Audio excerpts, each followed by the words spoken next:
Hello. In this video I would like to talk about the piece of punctuation which is called the dash.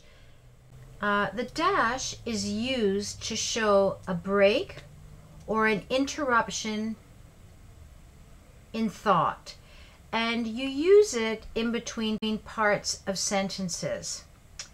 So you use the dash if you want to include a pause, and it's a pause that it's longer than a comma, but it's not as final or complete as a period.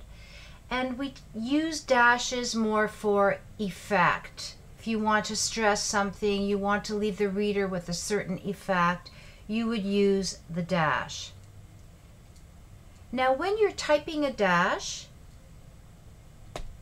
you use two hyphens,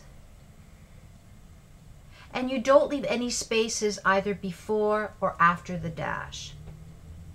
Now the dash has three basic uses. Let's look at each use, and I've included an example which I'll explain to you to make it a little easier to understand. The first use of the dash is to show a sudden break in thought.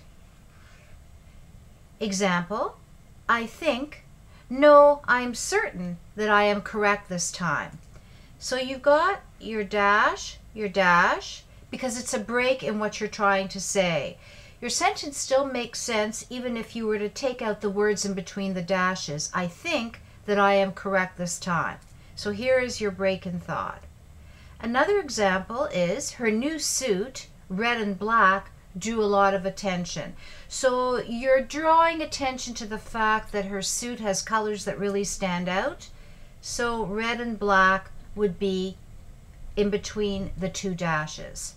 Now if you didn't want to stress the point and you just wanted to add some information, you could have used parentheses, which are brackets, instead of the dash. But the dash is used here specifically for emphasis. The second use of the dash is to signal the end of a list of items.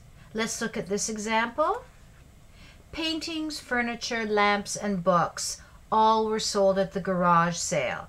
So you've got your list of items, paintings, furniture, lamps, and books, and then you've got your dash, and then you're saying these were the items that were sold at the garage sale.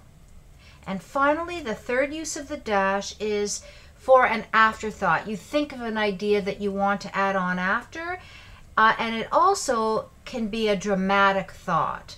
So let's look at these examples. Jim left school early today. There's your dash. He had a very high fever.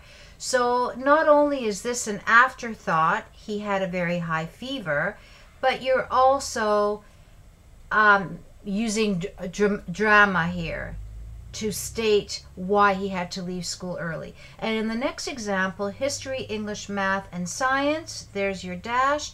I got an A in all my classes. It's for drama, for dramatic effect. You're proud of the fact that you got an A in all of your classes, so you use the dash. Now you could have put a period and said history, English, math, and science, period.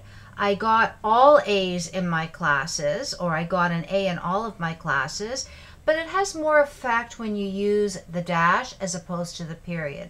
So remember that you use the dash for dramatic effect, but it's very important that you do not use the dash too often. Otherwise, your writing sounds breathless, like you're running out of breath, and you're using it for too much emphasis, and then it takes the effect away from its use. Thank you very much.